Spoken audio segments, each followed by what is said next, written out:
Hi, good day, everyone. I'm Rasti Vaibhav, an independent buyer's agent from Get Rare Properties. I found this company, and I'm here on the show with Prosper, talking about like how you can design your own life and work towards it one step at a time in a very disciplined way with a proper GPS system for your own life journey.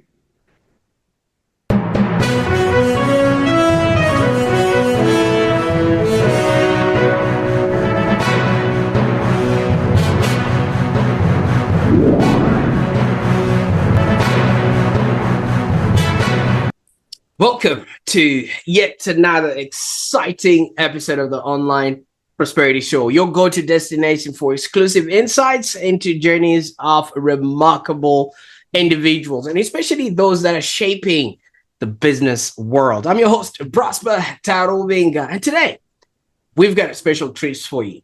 Now, our guest is none other than Rasti Vaibhav, the founder of Get Rare Properties and a visionary who's transformed the landscape of property investment in Australia. Now, Rasti, welcome to the show. Thank you, Prosper. Great to be here. Thank you. Well, the pleasure is all mine. For our viewers, they would know that a few episodes before, we had your daughter, Jai, on the show, and it has become one of the most explosive episodes, especially amongst our younger listeners. And all kudos to you, first of all, for allowing her to be on the show. But second of all, having given her the platform on which to start off. Now she's helping other kids do and have a happier existence. So thank you. And I can't wait to jump into this episode with you, hearing it from the horse's mouth, so to speak. No, thank you, Prosper. Look, I for sure, Gia is a very bright child, but she got the spark very early on because in our family dinner discussions, it's really about the elements of where we are, where we want to go, what the future looks like. And of course, property as a vehicle that we have always talked about.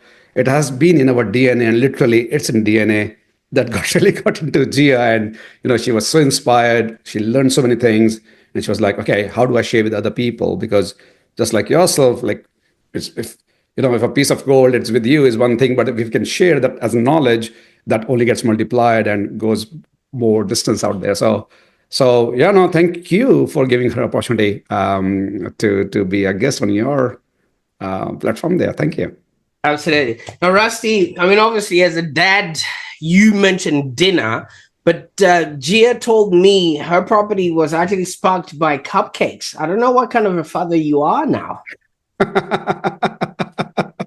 Look, it's always about either it, and whether it's your personal life, whether it's your business world, it's either the stick or the carrot. I like that.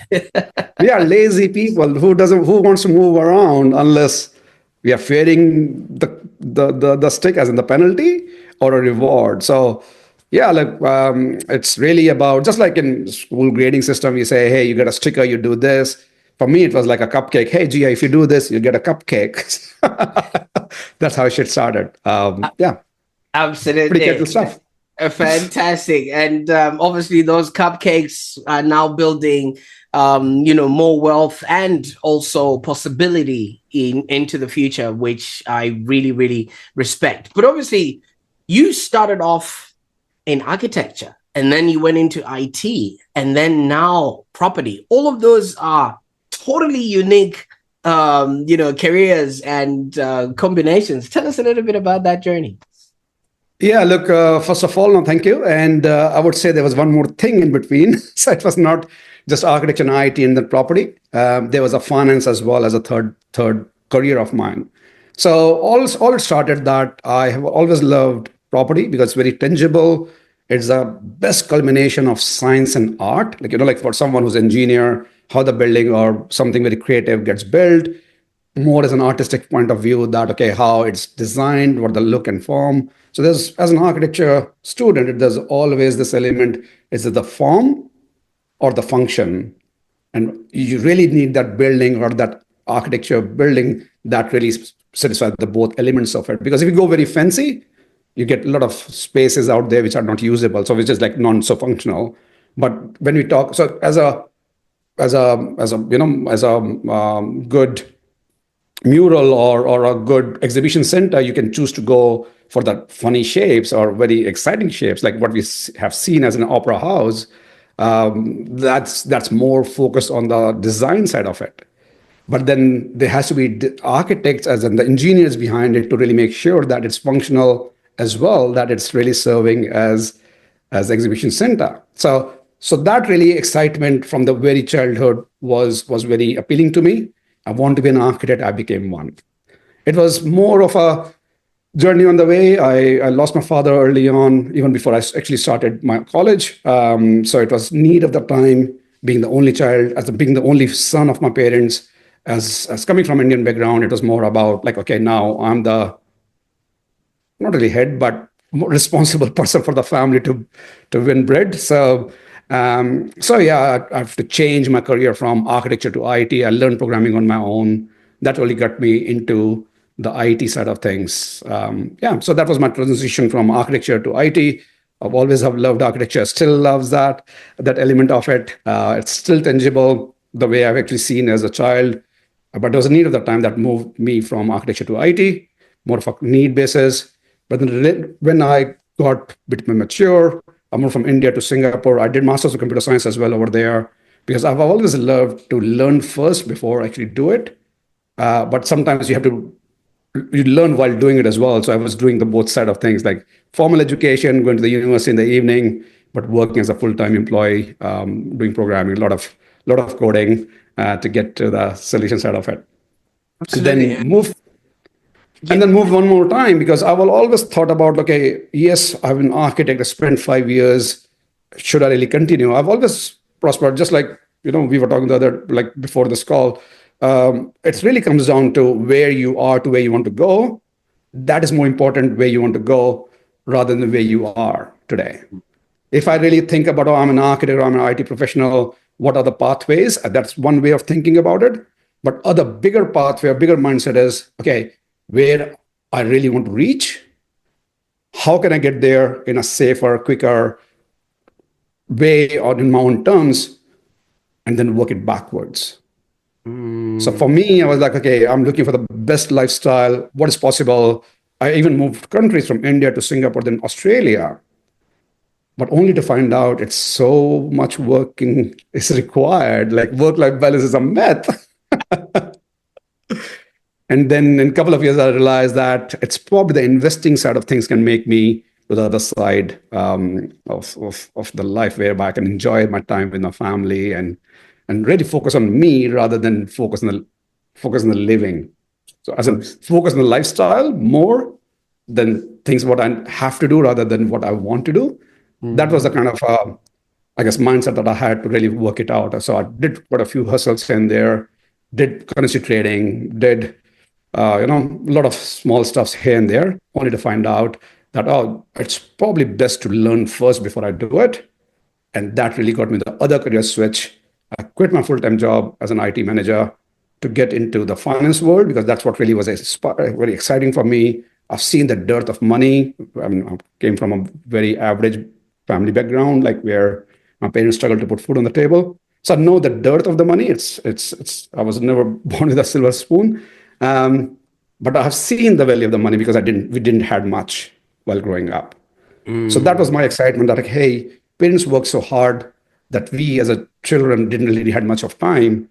So to me, it was not about the money, but rather the time, the quality of the time that as we could have enjoyed had we had enough money. And that really got me the journey, Prosper. I have gone through that childhood. I will not let my children go through that phase that they are struggling with that time with their parents. And that eventually became a mission that how can I get the parents out there, the average families out there, to really have the say in their life. They can design the life and lead that so that not just the legacy they're leaving behind for the kids and the loved ones around, they get far more inspired to do something bigger than that. So yeah, we can talk about that if you like, but yeah, that was the mission that, okay, like how can I learn? That's why I really got into the finance side. I quit my job. Yes, there was a sunk cost. Yes, I've got a big career behind me of IT. Not easy decision. But when you look at, like I was talking to a gentleman today this morning. The question was that, oh, he had a bad property. Should he sell it to buy the next one? As an example. But look, I can't guide like what is best and what not, but let's look at where you want to go, how much money you want to really make in the long run, and then decide whether this is the right property to hold it all the way or not. If not, bite the bullet, go for the cost associated with it to sell and buy the one which will grow far more better. Because when we pick a perspective of the long term, the cost around it becomes more of an investment rather than the fee or the cost. So just having that mindset, little things like this, just like in your world, like businesses out there, if they have a very good value proposition, but only a handful of people know, and it's not going to a bigger audience, maybe, what are your thoughts around it, Prosper? Absolutely, because you could have the best cheesecake in the shop, but if no one knows about it, it's going to go bad and it's going to start molding. Yes. All right. So the more people know about what you're doing, the better it is. And I quite like that. But I wanted to take you back a little bit, Rasti. Obviously, sorry to hear about your father, but I wanted to sort of have an understanding. Being an only child, and especially in India, was there any expectation on your part to literally do well or to progress in life? Yeah, so just a clarification. So I was not the only child. I had two elder siblings as sisters, but I was the only son. Only son. All right. Absolutely. I was the only son. Yeah. I had two elder sisters. And when father passes away, like in Indian culture, is the males who are actually become responsible for the family. So while my dad was there, dad was the head of the family. Yes. Though I was the youngest, by the way, but I actually had the imposition, the weight on the shoulder was, now you carry the weight, you carry the family forward. And my family's success or the sacrifices that my mom has made so far, whether they result into something good or nice or otherwise, all depends on me and my progress. So that's just the culture, I guess, expectations. And because typically in Indian cultural background, or typically as like the tradition is, the sisters get married, they go to their home, as in the married home is their actual home. All right. So I have to take care of my mom, because the promise I made to my mom was that, don't worry, if father is gone, that's okay. I'm here. I'll take care of you. Wow. So that, the emotion on my dad's funeral has been my big motivation, the emotions around it, that I need to take care of my mom. I didn't want it for myself. I was a very merry-go-lucky person. I didn't really care about money. I just want to go out, play cricket. That's all I wanted to do, or fly kites. But then that really, got you to start focusing on looking after the family. Now, yes. With that being said, were there any sort of role models around you that would have maybe painted a picture? Because you're doing the same for your daughters, right? You're becoming that yes. role model where they can see what's possible and they're following in your footsteps. Did you have any of that? No, it's love that question, Prosper. Love that question. And actually, I attribute the success of mine or the mindset behind it to learn all of this goes to my uncle. Right. He passed away recently, so I feel very bad. So my father and him, real brothers. Right.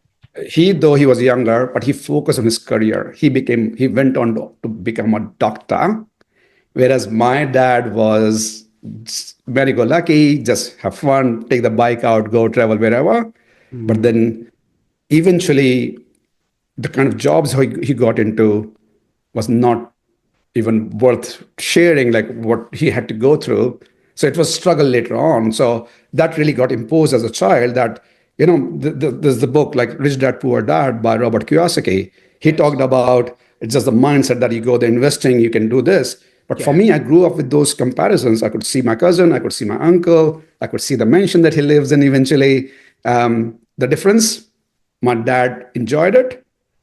My uncle also enjoyed it, but he just delayed his gratification because he went to the study. He made that as a purpose. And for us, it was very clear. If I really want to be something like that, I'd rather focus on my studies. And that really got me into the college as well, because my father passed away while I was in high school. But that realization that now I have to it was a wake-up call, that now it's me and my family depends on me. I can choose to continue to play cricket the way I was playing. I mean, I'm not talking about professional. I'm just talking about a casual, not even with the proper gear. Would that really get me somewhere? Or should I really put my head down, forget about the world around me, just focus 2 years on studies to get into the right college? Because sometimes you have to just get the right start, get the right, Yes. environment, and that will take you there. The moment I became, admitted to the College of Architecture, I knew I will be an architect. So sometimes you work hard to get to the start line, and the process will get you the other side anyway. Absolutely. You know what I like about that, because now we've got a reason why you actually moved, but also you have the foundational, pieces that actually then create who you sort of later on became. And obviously, you traveled all the way to Singapore. That's so far away from your family and things of that nature. What was that like? Having to leave now, obviously knowing what mum was going through and you having to travel elsewhere, but even though it was for greener pastures, you're leaving what you had known, going to a place where nobody knew your name or what that looked like. Yeah, no, it was not easy. Sometimes there's charm around going from a country like India to a developed world in Singapore. The nature of living, and part of me was always that, okay, once I get there, I'll settle down, I'll bring my mom over, and that was the case I did. Like, eventually I settled as well. I married to Rupali, and then the same year my mom joined us. So it was more about not just a posture for me. I go back to the same emotion that, hey, mom, I'm here, I'll take care of you. But I can only help with someone or anyone with oxygen mask when I put mask on myself first. I like that. So it was really, but driven by the emotion to help others, or not others. I mean, it's not even help. Probably I'm degrading the whole wellness system around here. Like, um, you know, um, like the whole of me wanted to do it for my family, and of course, I have to get better first. So that was inspiring at the same way, but motivating. But the key thing I will say is just not always about motivation. It's about the discipline around it, that what you're keen to put in. Mm. Because you and I can keep talking about motivation, but really comes down to the person and how much discipline the person is. So I made a pact that, okay, I'll be the most disciplined person when it comes to the hard work. Because this is what I've learned from my mom. My mom Absolutely. was super hardworking. Used to sleep at 1 a.m., 2 a.m. in the morning, only to get up at 6 a.m. The following. I'm hardly sleeping for a few hours. So yeah, Wow. so that's the reason why when I realized that, okay, I need to learn. Yes, IT, I made it again for the sake of education, because one thing is only thinking, but there's a people who have done it successfully, like people who are in the university program, creating those programs and programming, or the data science, which that's what really I wanted for.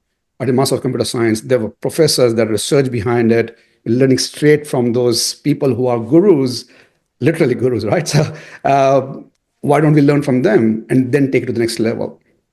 So that Mm. really got me, a job transition from Singapore to Australia when I came here. But when I realized, okay, I really want to get into finance, because that's where the money is, where I can try to multiply it. And that's why I said, okay, this is what I want to do for in the next 20 years, why don't I let it go rather than just learning part time? Let's learn from the best. And that's okay. Who can teach me best? MBA school program. So I researched, I did apply, I got into. So that's how I went for my full time MBA, back on the back of the savings. I said, okay, this is great. Rupali continues her job. She can support me while I do this. And that's how we started it. This is a different story. It didn't work out the same way because Rupali was pregnant with Gia. And then all of a sudden, like, geez, like money is very powerful. We And better get I married. like that. I like that. But you didn't lose hope. You always had this motivation. You always had this aspiration. Um, because even in the time that you're talking about, when you were doing your MBA and you had lost your job, you still knew you wanted to live in the northern beaches within 10 years. And that, Yes. for a lot of people, they don't even know what they need to do in a year. How do you always have that future focus and obviously follow through? Because if people knew how to do that, it would be easy for Yeah. a lot of people to establish. Look, totally. Look, I won't say that I'm a motivation speaker or anything of that sort, but I have been to many motivation speakers Right. events. And one of them was actually Tony Robbins, which I did after years. But I read a lot of books. But the whole thing is you start with your why. If you know, like there's a book as well from Simon Sinek, start with your why. You understand what you're looking for, and let that be your driving force. Not what I'm doing today, what can I do today? If, so for example, Rupali, and I talk this example a fair bit, like if Rupali has, like if we have to go up, get up in the morning at 4 a.m. and drive, we'll be super lazy. We'll doubt our own plans. Like, is it really practical to do and get something like that? Because we can have a cup of, or like a glass of wine and decide whatever, but is it really practical? That's one way of thinking. Should I? And there will always be a question mark, Prosper. Like, is it practical? Should I do it? And then mind is crazy, like the mind will go for the easiest path out there. Because mind doesn't know how to be uncomfortable. So that will really, just the way our psychology is built, our mind is built, it will take you to the corner where it is more successful, or more easy. Easy path. Yeah. Like no trouble, comfort zone, and stuff like that. But coming back to the point of your why, if Rupali wants to take like early morning sunrise photographs on the top of the hill, and we know we have to drive a fair bit to get there, of course, we need to get out at 4 a.m. and drive and get there, because now we are picturizing ourselves that we are on the top of the hill, sipping a cup of coffee and taking photographs with the SLR camera of the sunrise behind the horizon. That pictures by itself is the reason why we will do easily things around it. So because visualizing that, imagining that, the picture that we thought, if we get that, how would we feel? That will become a motivational factor, and that will really get us spring up from the bed, get ready, get in the car with our gear, all the things packed the night before, as an example I'm saying. So it really comes down to your why you want to do this, in your visualization, the belief that you really want it. And when you put the value like that of that photograph, as an example, and we've done crazy things like this, we traveled to WA. There's a place called Wave Rock. There was a 6 hours drive just to get that picture. I'm not kidding. This is, I'll probably share that picture if you like. We drove because we were looking for the picture, and that becomes a good story now. So Absolutely. when you have clarity of your goal, things becomes easier. Yeah. Rather than looking for the path of least resistance, you aim for what you want to do. And that just points back to your obviously delayed gratification and really working towards the things that you absolutely love. Now, with all this said and done... Prosper, I'll probably clarify. Like lots of people, when I say gratification, delayed one, sometimes when you get into it so much, the process becomes gratifying itself. It's not that I'm saying, hey, I'll sacrifice like if I start using words like sacrifice, not doing it, not sleeping extra hour, because the way we are putting it out there to our mind, subconscious mind, like, there's mind, subconscious mind, we have talked about this before. Yes, there's a conscious mind, there's a subconscious mind. Subconscious mind doesn't know anything. It just is the most protective part. But what we say to our mind, like, I can do it, I will do it, or I'm doing it, just these phrases are different to the subconscious mind. So the point I'm trying to say is sometimes that's like, for example, like I was frugal, I'll say this. I didn't really spend too much money in my early days because I didn't have much in my career. When I was going for the MBA program, yes, there was not hope. I knew I will get there. It's not a hope. It's not really a projection. Knowing it, visualizing it, and having a belief that I had a belief that I'll be there. I mean, there's no doubt about it. It's not me telling the world, I'm telling me and my subconscious mind. Because the thing I've learned is that, because I've changed career, right? Changing career was, again, not so easy in this country. Yeah. Because they look at what you bring on the table, yes, rather what you're capable of or what you're qualified for. It took me 3 years, but not the hope. I knew I'll make it. It's not the hope. It's not a question mark. It's I knew I will make it. Understandable. You see, the mind will work, the world will work to get you there. Absolutely. The one thing that I like about that is, when you get into this country, like you say, no matter what you're bringing to the table, if it doesn't look or feel like what they're used to, you would obviously be relegated to start from like the bottom. But obviously you've gone through the ranks and you are, you are on target to actually get rich and retire early. Why is that difficult for a lot of people if there seems to be a path and a way for that to be possible? No, great question. Love it. Love it. I think it's, first of all, I would really like to define richness. Get rich and retire early. I mean, retire early is one part, which I'll talk about as well. Sometimes richness is not about your bank balance. It's about everything around it, like health, relationship, money, your aspirations, and the growth and the positivity around it. And even the spirituality to an extent. Like, to me, the richness is like what defines you will define your richness. And sometimes it goes back to our value system, like what we value, and then richness around it and the confidence around it and things that we do. So that, to me, that is the richness part. When I talk about retirement early, doesn't mean I'm not really saying you stop working. I mean, we have learned, we have done things, we are good citizens and civilians. We really need to contribute to the success, not just for our sake, but for the community's sake, for the country's sake. But retiring early actually means it's just a financial freedom that you don't have to go to work if you don't want to. The trouble is when people are forced into because they have a mortgage to pay, they have bills to pay, and they are probably sacrificing their time because they don't have any other choice. So it really comes down to the vision again, like how would you picture yourself in next, say, 10, 15, 20 years? What would you think about, or what the people would say about?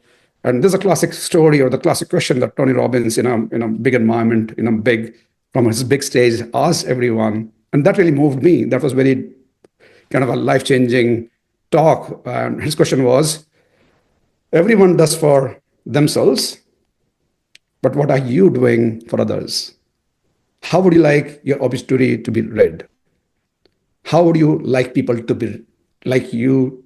Like, how would you like to be remembered after you're gone? What are you leaving behind? It's not just the richness of me living, but richness of even like inspiring other people, like that, making a difference in other people's lives in a positive way is what really matters. Because my uncle, he was a role model to me. That was Dr. Uncle I was talking about. He has touched so many lives, and I being just one of them, that he actually always challenged, like, why we are doing this? Why there's a status quo? Because we are the way we are is because our subconscious mind tells us not to take any risk. And then, so mind says, don't worry, just there's a straight line, just keep going. Everyone goes to work, they retire at age 65, retire at 65. And that's a status quo. That's a status quo. But my uncle told me, okay, let's put a question mark there. Why you are doing this? Why you're an architect? Why you're doing this and that, as an example. So at the core, everything starts from us within. Have we accepted our future where it is projected? Are we happy with that? Do we accept it? If yes, okay, great. You must be very, but sometimes you don't know what you don't know. Because even in the normal projections, I'm saying, hey, I got a job, I'm working, I keep working. Yes, there's a mortgage, I keep paying. Yes, it's a 30-year mortgage. Maybe I'll pay in 20, 25 years. After that, can I retire? No, because I still need money for my retirement. Okay, I'll work for another 15 years. So the best case scenario is I'll work for the next 30, 40 years, pay off my home, and have money for my retirement. That's the best case scenario, Prosper. But, and this is traditionally we have been told, our respective parents have done that, nothing wrong with that. So that's what it is. On the other side, we do not know the risks around it. What if I lose my job on the way? What if I lose my health on the way? What if there's so many things on the way that can make that scenario, which is our normal base case scenario, can only get from okay to worse to very terrible that you can't imagine. Very terrible. Right? Because that's a base case with a lot of assumptions. So my take is, okay, can we really improve? Can we really go for the best, go for the gold? And we can make it because we believe in it and we do everything. Because in the curve I'm talking about, like, it's a long journey. This is too high. The transition you have to make is very little here because it's just early in the curve. So more time we have. That's why I was very keen to get someone like Gia to really grasp this aspect of compounding in the exponential part. Because in the beginning, you don't turn anything overnight. You do things consistently with a discipline, getting 1% better every day, and then that would really make it, impact over the year, rather than saying, okay, now I will do this. Let's look at what it is. It doesn't work this way. It's a discipline. Of course, motivation and the discipline. And that discipline can only come when we have clarity where we want to really go. And the biggest thing is not just the role models, Prosper. You know it, I know it. It's really the people around us. Absolutely. Who can inspire us. And it's not really inspiring. It's like this becomes a new norm, that this is how it's done. In a business community I'm in, they're super hardworking people, super, super hardworking. I mean, if at all, if I can learn one thing from these people, like the amount of discipline, amount of hard work they put in. It's not the bank balance, it's not the money anymore. It's really the impact they want to create. Just like I would like to create impact in people's lives by telling them there could be a better way of building wealth, prosperity. The only two ways, Prosper. And that's what your name actually means, right? And I like what you're saying, because if you look at it, Rusty, we're here to live, to learn, and to contribute. For us to be able to live our best lives, we need to have learned, go through all the lessons, like you're saying, and things like that. And when we reach a certain level of knowing, we need to also help other people be, do, and have. And you've done all of that, and more than what other people have actually managed to do. You've actually even laid down the path, which is the property wealth blueprint, in the form of a book, which anyone can actually access. And thank you so much for doing that for people. It became a bestseller. I know you didn't intend for that, but obviously because of the quality of the book, you obviously got to that sort of status. Now, what sort of key insights can maybe somebody who would be able to get access to that book expect, from the blueprint? No, thank you. So look, it goes back to the same point that we have been just talking as a blueprint for life. Blueprint for life is where we want to go, what is the certainty around it, what's the plan that looks like from where we want to go from where we are. Now, of course, like just building up on my career side of things, what I was saying, that I'm an architect, turned into a data scientist, then I got into finance, did MBA, eventually ended up doing CFA and managing big amount of money. All of that, 3 careers, I still realized that I was still from living paycheck to paycheck. It was early realization that it's only either the two things, which Robert Kiyosaki also talks about very openly, that 90% of wealth sits actually among the business owners or the investors. Yeah. Right? But 90% of population sits under that scheme where they are trading time for money as an employee or self-employed people. And the message that I took from that book maybe 15 years ago, the sooner we can move from the left-hand side quadrant to the right-hand side quadrant, as in like from employed to self-employed, from trading time for money, to let the system, people, money working for you so that you have the time, energy, and money together now. So that with that vision, of course, you can't really change from anything, overnight. So there was a bit of planning. So I actually got into the mentorship, coaching, lots of people out there 20 years, 30 years ago when I was starting into it. And I realized that lots of people buy property and they can make money out of it because of the leverage, the financial leverage, and being tangible for all the reasons I would want to be an architect. It still applies here, very much so. So what I realized that, property is a great vehicle. Yes, the society is very much other, they have opinion around it. But what I also realized that 1 or 2 properties will not get you there. If you really want to have that kind of the lifestyle that you are aiming for, as in just the business, right? I mean, business is working, the systems are, the leads are coming through, all of that, it's the same thing. The system is working, the people are working. Here, the money can work for you.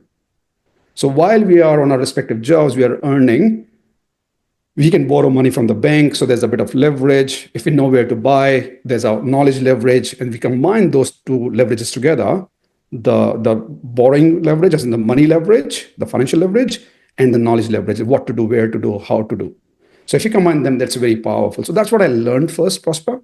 And it took me about 16 months with like full-fledged focus on learning like how successful investors are really making it big. Statistics tells us it's less than 1% of property investors who are able to live the life they want to lead. Less than 1%. Yeah, because in Australia, not so many people go past the third property, right? And No. it's because, like you were mentioning, financial education and the perception that people already have around property. And I feel like the biggest issue is not all of that. I just want to blame Auntie Sally. Auntie Sally, who sits at the corner of the table at the barbecue, who sits at the corner of a table and just starts telling all the horror stories around property, which then scares people. And I feel like you're actually, really helping people with this book. But somebody might argue, Rusty, and say, I'm not a qualified architect. I still have all my parents. I don't have a need for me to really work hard. I'm living in my state. I haven't moved countries. I didn't do an MBA. How would I know, what to do with properties and all of those things that you might have as an advantage? And what would you say to somebody like that when they position you and say, I'm not as clever as you are, and I'm not as exposed to this scenario as possibly that you are? I think Prosper, it's not really about being intelligent or smart or any of those education around it. Like what I'm doing now. So what I did actually with the 16 months of education, learning how to do, then I actually executed it, and then I went on to build my own portfolio. So I actually went on to build 15 property portfolio in the next 7 years with the knowledge that I acquired, with the Congratulations. mindset, the coaching, and that was the realization, like when I was talking to Tony Robbins, that's when I said, okay, this is my gift to the community, that this is what I like to share with people. And that's where it came out as a book. That's I'm sharing the do's and don'ts, that how we should be thinking about the strategy. Always start with your why, what it looks like. Not think about the getting up in the morning and going on the top of the hill. Think about what we'll get out of it. How do you feel when you have the passive income coming through? And then let that be the guiding star. But it only starts with just the mindset, Prosper. Like if I have to go for marketing, I don't need to learn any of that. I won't really say, all I need to do is, okay, who are the right people in the space who can help me out? If I know that Prosper is doing a great job, do I need to worry about going for the same degrees, same courses what Prosper is doing? No, I just need to know how can I get access to the right people. And that's what I've learned. So, to the question that if somebody wants to think about property investing as a business to build wealth and how to use the blueprint, and that's what actually the book is sitting on the desk here. So, Property Wealth Blueprint. It's a really thin read. It's really saying that you have to have a GPS for your journey. So, just the smartness to know there is a GPS required. I mean, I see like how would you feel that when you see a person really working very hard, driving at a speeding rate, but doesn't know where to go because they're just chasing one next thing in front of them.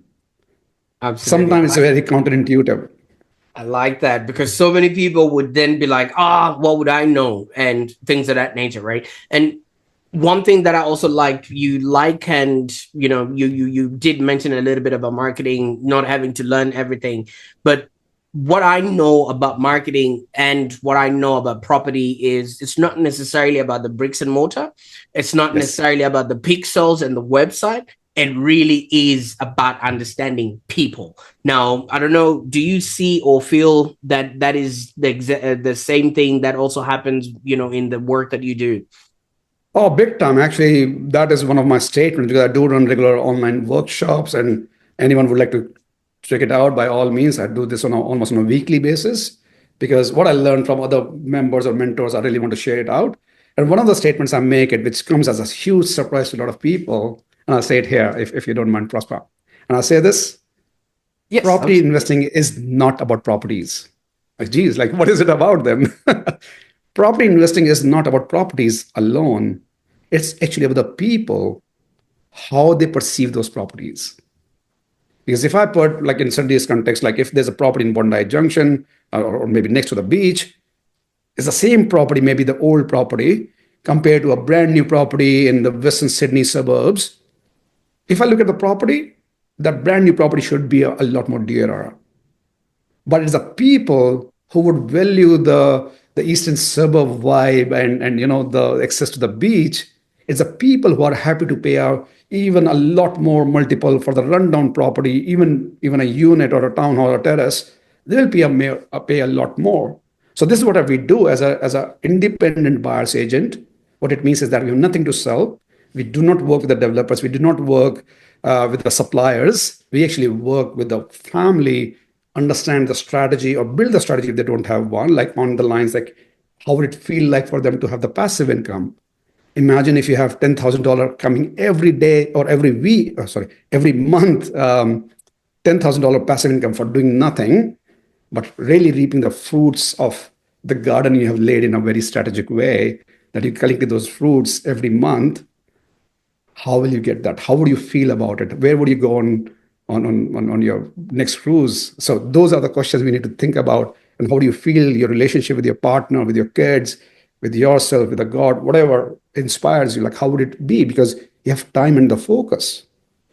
And then try to work it backwards. So really it's about building a strategy and then finding the properties on the premises. It's not the property valuation, it's more about the people who would value that property. How would they value this property? Because the good thing about property, it's tangible. At the same time, it's very inefficient market. What it means, Prosper? Nobody knows the exact value of the property anyone is in. It really comes down to how many people are ready to buy and how many properties are on the market to be sold. And that defines the price point, like as economic supply and demand. So understanding those factors like supply and demand and the people behind it, if this is a good school catchment area property, how many people actually value the school that they are keen to come to that area? That will define the demand of that property. So that's the thematics, like what we work on, like A, the strategy, B, understanding and researching the property. We buy properties Australia-wide.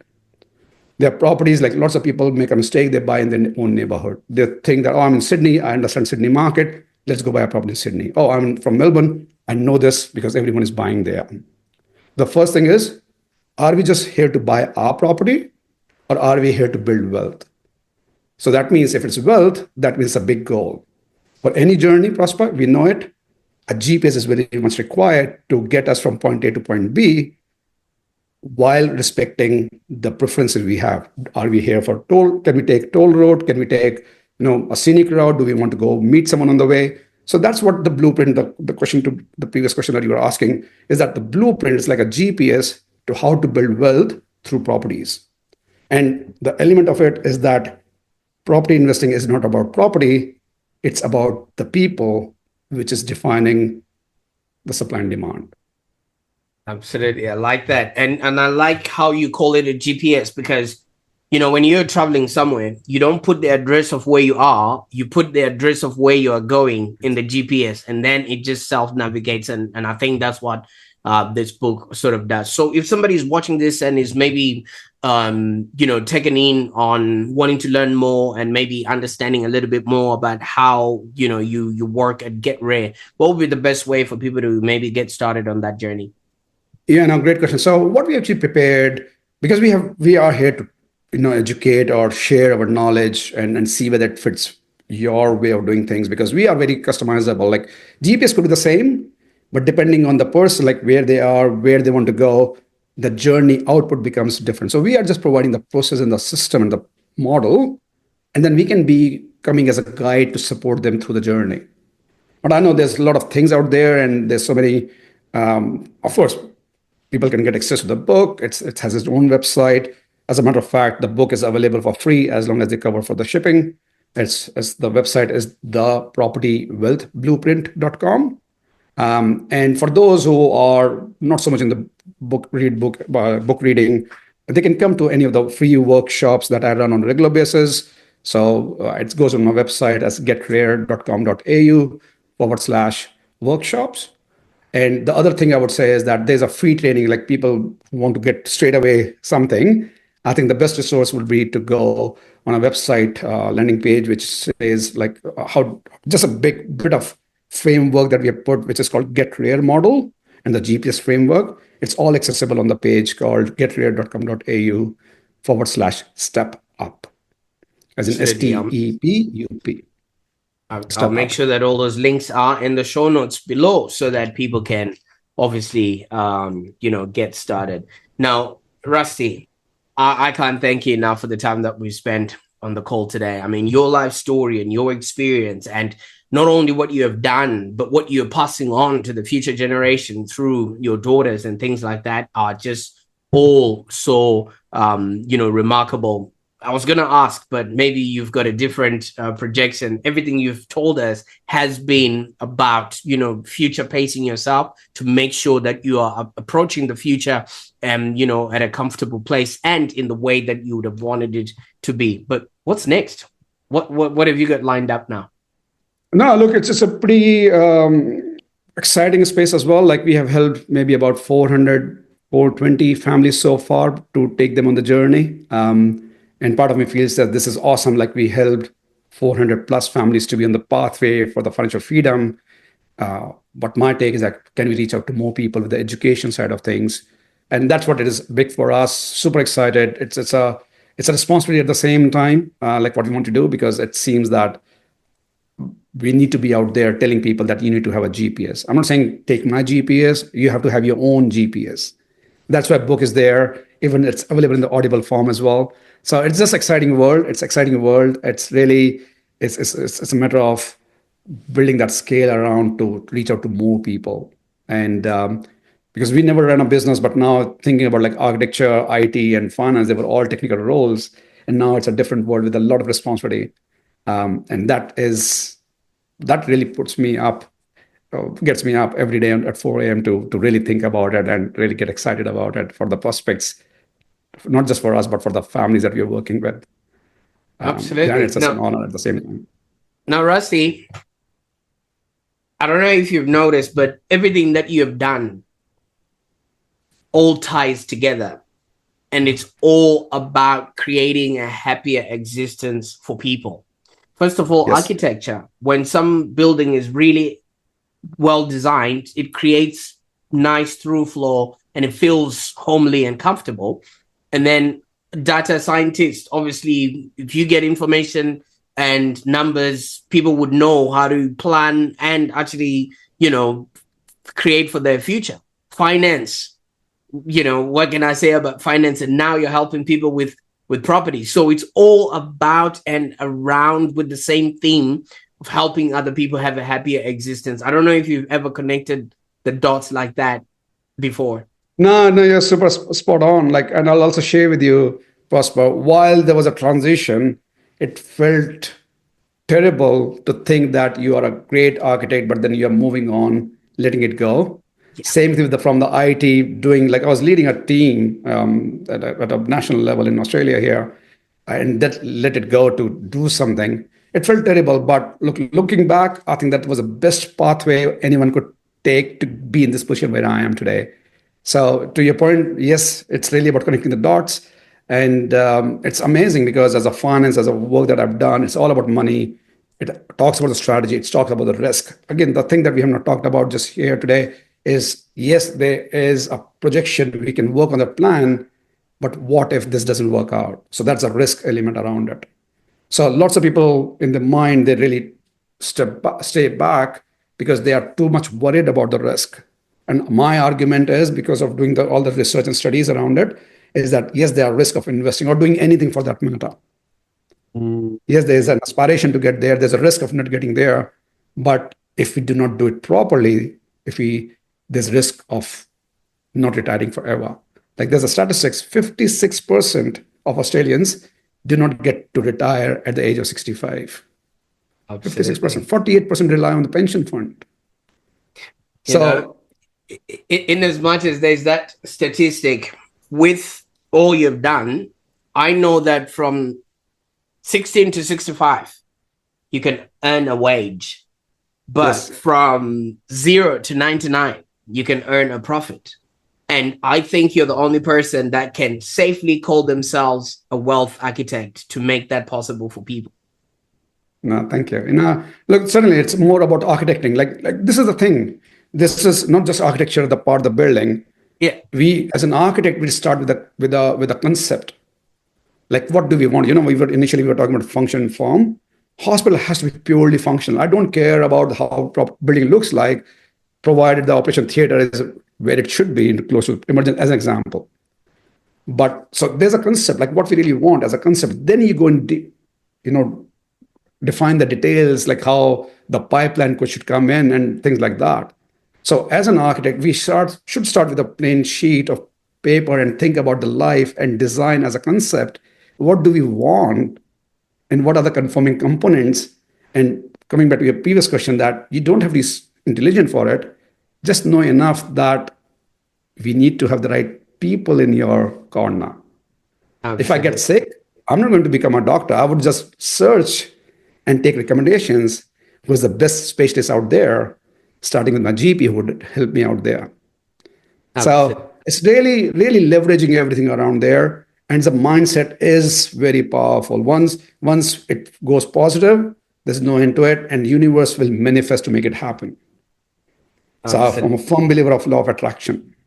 Absolutely. Well, those are some really, really gold nuggets right there. And for somebody who had a fear of public speaking, I think you're doing all right. Yeah, that was like I was behind the screens. I want to just, if there was a question, I was like putting my head down, like nobody asked me or sees me. But Yeah. now, like it's really is about what is much bigger, the Mm, message that you want to convey, or the fear of getting judged, absolutely. or now I don't care. I mean, I would love to hear. I mean, I would like to be there. Like I can't even speak properly, as you can see as well. But look, I know the mass is big enough. Language, accent, pronunciation. I wish I can get better. I'm working on it. We'll get there. But that should not hold me back to not to have this conversation like this.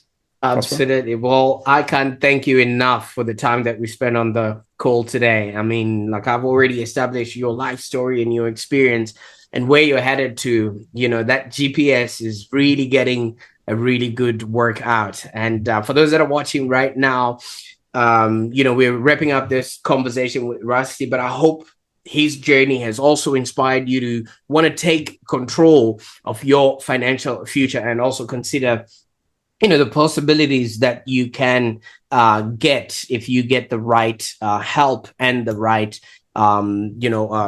experts that can put you in the right direction. Okay, so if you found value in today's episode, please contact Rusty. I'm going to be putting all those links in the show notes below so that you can maybe get started on your journey to get rich and retire early. And rich being access to resources, access to a lifestyle, and you can do and have a happier existence. So I want you to stay tuned for our next episode where we're going to be exploring more ideas to cultivate a happier existence. Until next time, I want you to remember one thing, as Rusty has said: your journey to prosperity begins with a single step. So take that step today.